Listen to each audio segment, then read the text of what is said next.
na po'y comment guys. As in lola jud siya, legit na lola.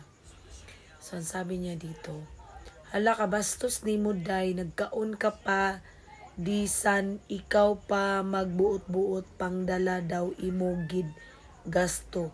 Gakaon pa gani ang iban, imo na ginapang dala. Huya-huya man ba? Wala ka mahuya?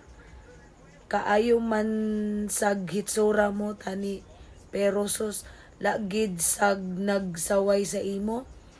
Kon akon na party kaulawan kagid kay bawion ko gid na ang imo nga dala.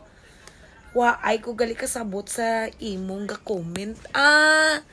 Oh, kay tigulang ka na gali so dili malang ko mapatol sa imo. Bitaw ay kanang wala ko kasabot sa iyang mga gi-comment pero nagkatawa ko. As in, nagkatawa jud ko. As in. Pero Lola Nits Plano, God bless you po. Thank you.